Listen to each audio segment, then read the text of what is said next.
Hi everyone, and welcome back to my channel. I am getting ready to do an in the craft room video, but I wanted to show you really quick the new vinyl sign I created on the door.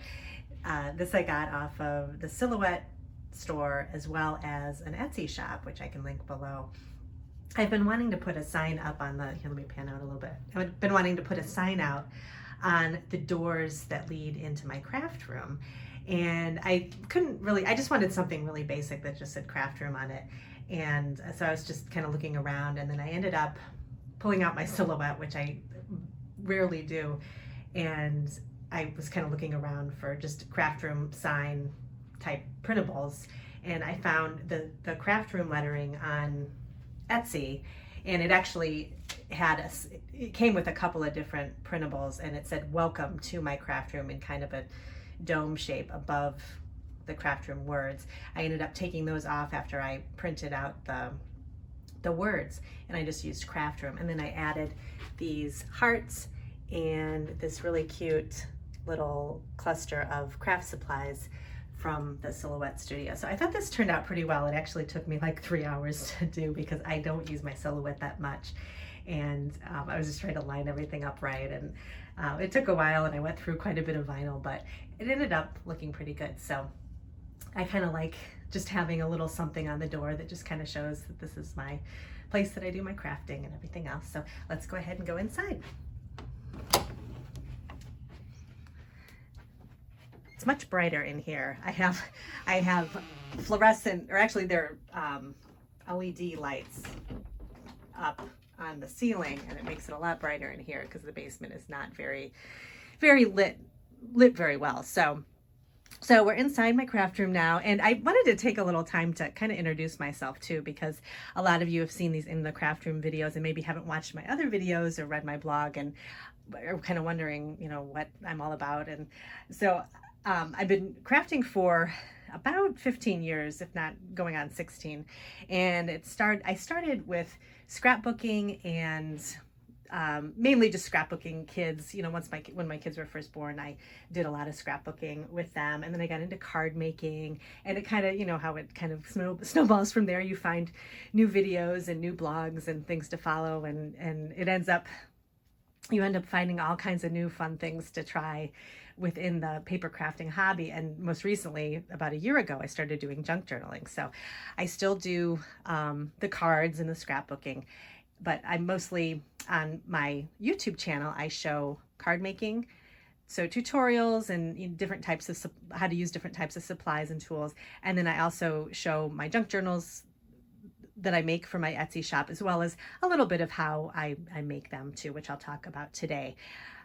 Also, if you go over to my blog, you'll find kind of more evergreen content, things that kind of stand the test of time. I have my favorite supplies on there. I have a little bit of how to do prep for a craft show. I did a whole series on that. And a few other things you can kind of, if you go into the blog, you can see the headings on the blog that there's different areas that you can go into. But everything is kind of it kind of stands the test of time. So that's what I try to keep up on my blog. And then once a month here on the channel, I've been doing these in the craft room videos where it's kind of very casual, and I just talk about what I've been working on for the past month. So I work on a lot of different things when I can get time in the craft room. So I like to just show what I've been doing and that kind of thing. And then also on the video, I'll show craft hauls, or on YouTube, I'll show craft hauls, card making tutorials, the things I find at antique malls and that kind of thing. So it's kind of a little bit of everything. It's just more of like you get to kind of see what just a regular, and I'm just a hobby crafter.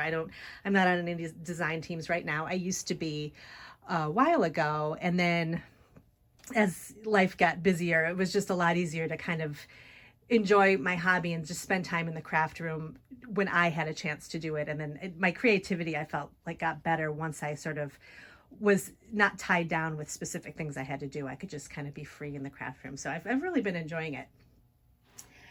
Also, if you sign up for my newsletter, you will get updates on things that maybe if you missed a video or something like that, I'll talk about some recent videos that I've done, recent blog posts. I also like to talk about favorite things I found online, like podcasts and other people's blogs, other people's videos, like maybe a really interesting video that I watched, I'll put on there. So kind of just little updates on the newsletter, what's coming up for the month. I try to put them out kind of the beginning of the month, but it just kind of depends on when I get the time. But so I just wanted to give you a little background on that. So let's go ahead and get started today on in the craft room. So first of all, I think I'll start here. I wanted to show you, I had talked about in my last craft haul that I had gotten a bunch of Papertrey ink stamps, and I wasn't able to pick up their new, they had this windowsill stamp that I wanted to pick up. So I ended up getting that after the haul, and that's this one here. It's called Seen Everywhere Windowsill, and I just fell in love with the little window. I love anything that's kind of like household things and little doors and stuff like that that you can put on cards. So this is really cute. It comes with, I got the die set too. So there's a stamp that has a windowsill, and it's got little things to make curtains, and then little things to put on the windowsill, like a pie or a flower box, coffee cup. There's a little cat too that you can put on there. So there's a lot of stamps that come with this, and so you can kind of see what they look like here. And then I made a card because I was so excited to use the stamp set. So I'll show you what I did. I thought this turned out really good. I made it pretty clean and simple, but I did, instead of using the curtain stamps that were on the stamp set, I wanted to make it a little more three-dimensional. And so I added these cute little gingham ribbon strips. And all I did was die cut the curtain rod at the top, and then I just attached a couple of ribbon strips with some glue and flipped it over the front.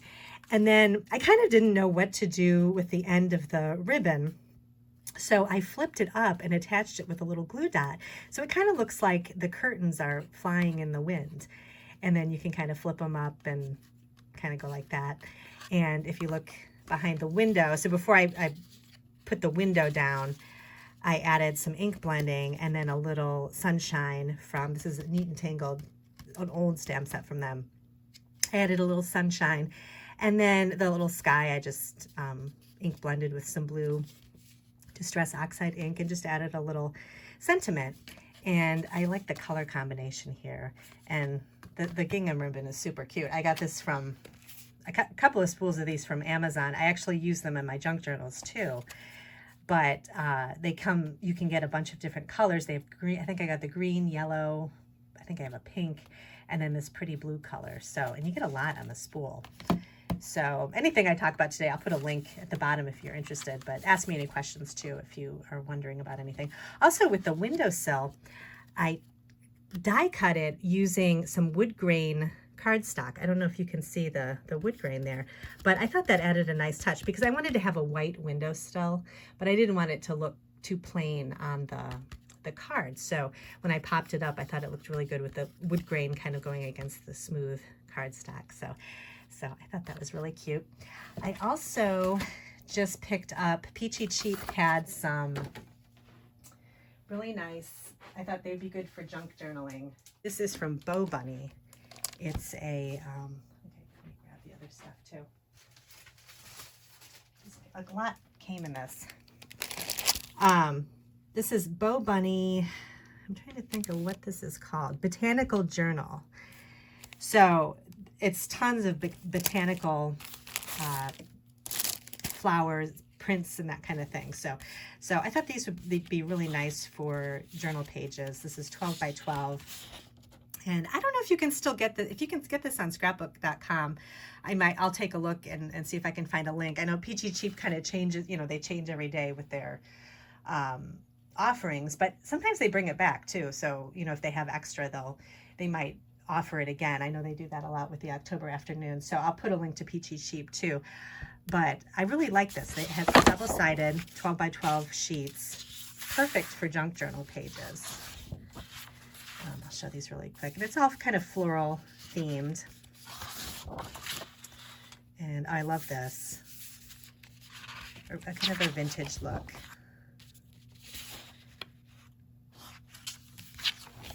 stitching, and then some butterflies and flowers, and then a really nice sheet of chipboard. So you get quite a bit with this set. And then some brads, different shaped brads, and then enamel dots. Like I need any more enamel dots. If you looked at I have an organizational video, and I finally got my enamel dot drawer in order. So I'll have to add these to the to one of the sections. I think these aren't as bright, so I think I'll add them to the less bright enamel dot section. So those are nice. And then some stickers, which there's two sides to these with just some flowers and butterflies too. These are really nice. And then a set of layered chipboard, which these are always nice for little cluster things. You could add this on top of something else too to make an even thicker cluster. So a really nice, PT Cheap's had some really nice things lately. I didn't order a lot last year, but this year they've been having October Afternoon and Maggie Holmes and all kinds of stuff. So it's nice to, you can sign up for their newsletter or something, and you can get the daily what's going on, what they're offering at PT Cheap. So that's what I picked up there.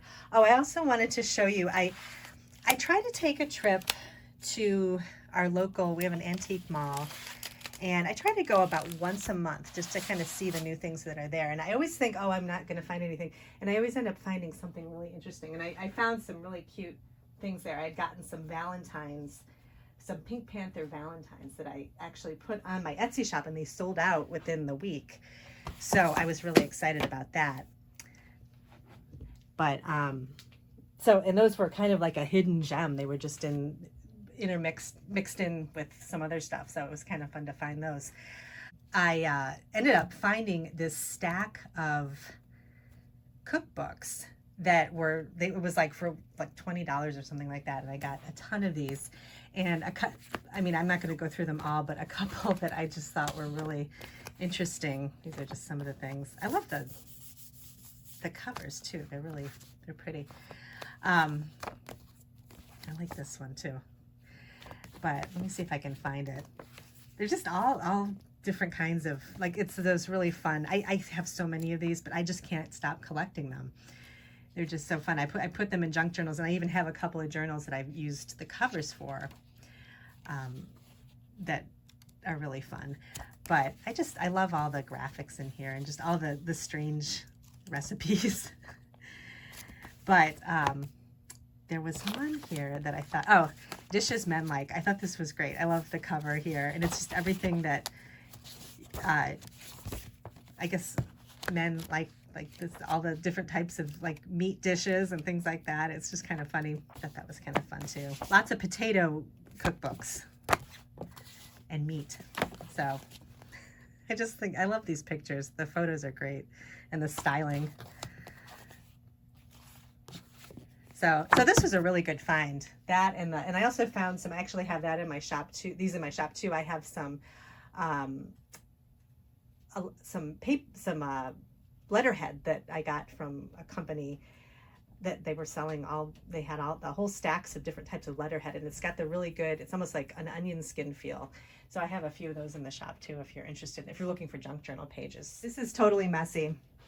I've been working, I had talked about how I was picking fabric for my journal covers. So I've been working on that, and I have everything kind of set out here.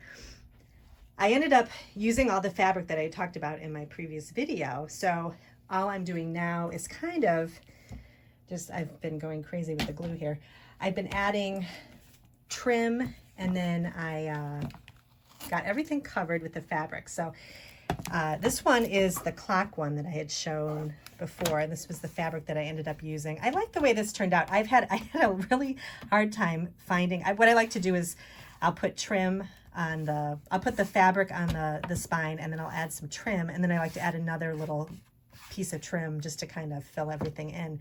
And I was having the hardest time with this one. I think because it's not, I love the floral journals, and I have a hard time with, I'm trying to have some more masculine journals too in my shop, and so This one was a little bit harder, but thank goodness for Tim Holtz, because there's always something from his collections that you can add to this stuff. So I actually ended up adding some, I did the fabric spine, and then I did burlap paper to kind of cover up the trim here. And then I added this washi tape from Tim Holtz. It's kind of a cloth washi tape with some glue underneath to make sure it sticks properly. But I'm waiting for the glue to dry, so I'm going to trim off the edges when I'm done. But I actually like the way this turned out. And then I did the same thing on the inside too. And then I added some paper from Cosmo Cricket. I like, this is from, they kind of have a, let me see what this paper is called. The Social Club, really old paper from Cosmo Cricket, and it's called Martini. And I just thought this looked good on the inside. So I think I haven't decided if I'm just going to have this be a plain journal. I might just do a plain journal and maybe a couple of little like fun vintage pages in there, maybe one signature vintage pages. So I've got to kind of see where this goes. And then this one is, I think this might be my favorite. This is the one I showed you that was it was just an old activity book, and I liked the cover of it, but I wanted to cover the entire thing with fabric. I ended up using this pretty yellow fabric, and the cover came out really well. I kept I'm trying to think, did I keep no, I can't even remember what I did. I kept the spine intact, but I added some Tyvek paper to reinforce it.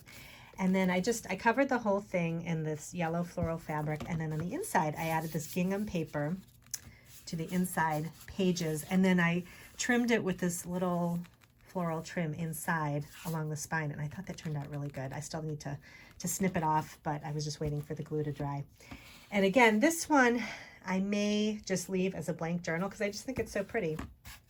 And sometimes people just want a blank journal with not a lot of stuff in it. So I thought this might be nice for the shop too. So I'm going to work on that this weekend. And I have I left everything out here. I have all my, I call them glue papers, because I leave, when I'm using the paintbrushes to brush on the glue, I have to set them somewhere, and I just set them on this. This is just old copy paper that I'm not using. So I just have that on there. And then over here is the other journal that I had shown in my previous video about choosing fabric for journals. I like the way this turned out too. This is the My Word Book journal, and I added a thick spine to this one. I still need to put paper on the inside. I'm trying to decide what I want to use, because this fabric is so cute. I want to make sure I add the perfect paper. I might actually, I'm thinking of maybe doing gingham. I don't know, but I might do a floral. I don't know. I'm going to see what I have. I have a ton of paper, so I'm going to kind of experiment with that. But this is the inside. So what I'll do is I'll cover it with paper, and then I'll add another little piece of trim here. But the outside, I thought this turned out really well with this pretty fabric. I added on the front, I didn't want to cover this up too much, so I just added a real thin strip of this floral trim. And then on the back, I added a little piece of the pom-pom trim, and then a little gingham ribbon. This is the same ribbon that I used for the little curtains on the card that I just showed you earlier. So I thought this was really cute too. So I just have to decide on the paper on the inside. And then if you had watched my fabric video, you'll remember that I showed this journal that I was going to use for another journal. I was going to use the cover of this journal. This was just a blank journal, and I just like the floral cover. The only thing is, this did not turn out at all, and I'm not sure how to save this. The one mistake, a couple of mistakes I made, is the type of fabric I was using to cover the spine. It was too thin. So I think, kind of a live and learn thing, you need to get a little bit of a thicker fabric if you're going to use it to cover the books, because with the glue that you use, the glue can seep through really easily, and you can see it there. It never disappeared, so I don't really like the way that looks. Plus, I think the fabric it's too thin, so it's kind of wrinkly, and I didn't want to put glue here, and it just that didn't work out very well. So I don't know. I don't really like, so this, and then it's also, the journal itself was kind of it's kind of thick in the front and kind of almost not stuffed, but it's got a little bit of give to it. And I think it was too thick to go with the spine, and the spine wasn't thick enough. So I've got this thin spine that's kind of wobbly with the book, and I don't know if I really like it. I don't know. I may be able to save it by maybe covering the inside with another piece of fabric. I'm not sure. I don't know. Sometimes you just have to live with the mistakes. So I don't know. We'll see. But this, I didn't really like that much. So I don't think this is going to be something I'm going to try to fix to put in the shop. But I figure I had 4 and I got 3 good ones out of it. So I thought that worked out pretty well. And so I've got all this stuff laid out. I'm starting to get papers out too. This is just, I pulled some journaling paper. I've got some old ledger paper, and then this is some lined paper that I want to put on it. This is like wide lined paper, so I can fold it in half and just use it for a plain journal. And I've got a couple other little ledger books. This is some graph paper that I might add to the blank journals. So I'm just kind of experimenting with that. And then I've got all my trim out here. I've discovered that trim is like one of my favorite things to collect now for junk journaling, because it really kind of finishes off a book, and you can add it anywhere, and you can cover up things too. You know, if you get kind of frayed fabric, you can add a little piece of trim and it just makes everything look nice. So I've ended up collecting quite a bit. So this is my trim bin. And I've got everything. I found a lot of the stuff. I've gotten all different places. I found Etsy actually there's a couple of shops on Etsy that sell just little bags of mixed trim, which is kind of fun because it's just, you get a little bit of every color and it's just enough for using for a journal. So this is nice. I picked this up, and then at the thrift stores, I found a lot of trim. I got this huge bag from, I can't remember where I found this, thrift store or antique mall, but this has got some really good stuff in it. Lace, and then the blue crochet trim, that was really nice. I'll keep ribbon pieces in here too that I've cut off of ribbon spools, because that always makes good trim. And then this lace trim, it's really nice. I've also picked up, Amazon's got a lot, like if you're looking for something really specific and you type it in on Amazon, as you all know, there's usually something that comes up. And so if you're looking for daisy trim, or this is a butterfly trim. This I got from, this is Prima. Prima has some really pretty stuff. They have really pretty trim for journals, so that's pretty. But yeah, on Amazon, I mean, you can find all kinds of interesting trims and rickrack. So I've got everything in here. I have to organize it a little bit better and put it back, but I'm still kind of, I don't know if I'm going to add some more trim to that last book that I showed you. So I'm keeping this out just to kind of go through that. And oh, one more thing I wanted to show you. I ended up, I was at a thrift store that didn't really have a lot of stuff, but I thought, well, I'm going to look through the wrapping paper. And I could not believe I actually found this was all among just like regular wrapping paper that wasn't old or vintage or anything. I found this really pretty wedding wrapping paper, and this looks, I mean, there's no way to tell how old it is, but it looks like it's probably from the 50s, because it's got that kind of, 50s style. This is just a little piece of it that I trimmed off. And then if you look on the inside, it's pretty yellowed. But they had this big roll of it. So I got quite a bit of it. And it's such a pretty color, the pink and the silver. And I don't think you necessarily have to use it for a specific wedding journal. I think just using the colors and the bells and the pretty kind of lacy designs, I think would be really pretty for the inside cover of a journal. So I was excited to find this. It was like 35 cents or something like that. I don't know. It was not very expensive. But so if you go to the thrift stores and you think you're not finding something, really dig, because you never know. Something could be hidden in one of the bins, and that's usually where I find a lot of my things. So So that's it for In the Craft Room. I'm going to get started on finishing these journals because I really want to get the pages in and get them up in the shop.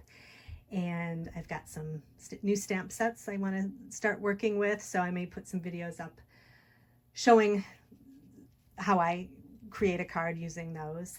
And again, let me know if you have any questions. Leave me a comment below. Sign up for my newsletter so you can always be up on all the latest things that are going on in the shop and over on my YouTube channel. And I hope you have a nice weekend, and I'll see you soon.